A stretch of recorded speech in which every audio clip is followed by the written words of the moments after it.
সুবহানাল্লাহ। কত মানুষ জিকিরের মাধুর্য থেকে বঞ্চিত হয় কারণ তারা ভাবে শুধু ঠোঁট নেড়ে কিছু কথা উচ্চারণ করে লাভ কি যদি এতে আন্তরিকতা না থাকে।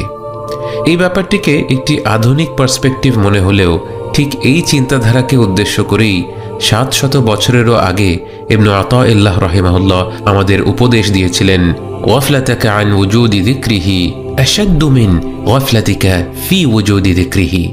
জিকিরের ব্যাপারে বেখেয়াল হওয়া জিকিরের ভেতর বেখেয়াল হওয়ার চেয়ে বেশি ক্ষতিকর। আপনি যখন জিকিরের জগতে প্রবেশ করবেন, এর মাধুর্যের স্বাদ পেয়ে যাবেন, আপনি তা কোনো দিন ছাড়বেন না।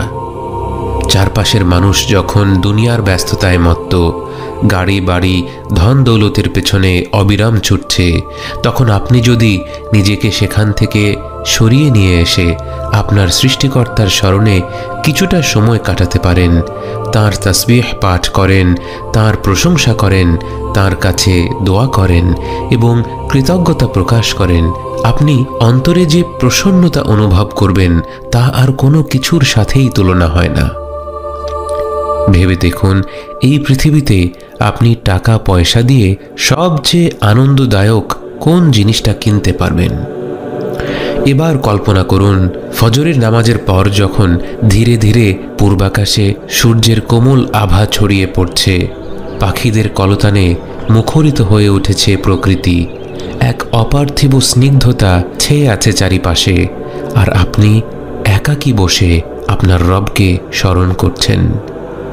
সুবহানাল্লাহ, আলহামদুলিল্লাহ, লা ইলাহা ইল্লাল্লাহ, আল্লাহু আকবার। বাহ্যিক কোনো কিছুর সাথেই কি এই অভিজ্ঞতার তুলনা হয়? অথচ এই আমলগুলো সবাই করতে পারে না। কত মানুষ এখনও তার রবকেই খুঁজে পায়নি, তাই তারা জিকির থেকে বঞ্চিত। কত মানুষ রবকে জেনেও তৌফিকের অভাবে জিকির থেকে বঞ্চিত।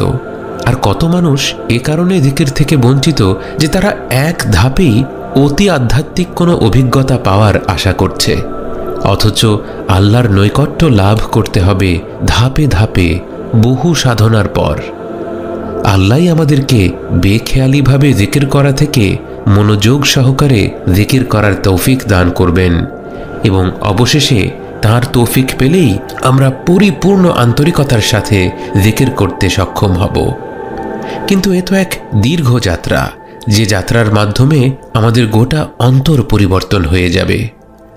আবু হুরায়রা রাদিয়াল্লাহু আনহুর একটি বক্তব্য বর্ণিত আছে, যেখানে তিনি বলেন, পৃথিবীর মানুষের আকাশ যেমন নক্ষত্রমালা দিয়ে আলোকিত, জান্নাতবাসীদের আসমান তেমনিভাবে জিকিরকারীদের ঘরের আলোয় আলোকিত হবে।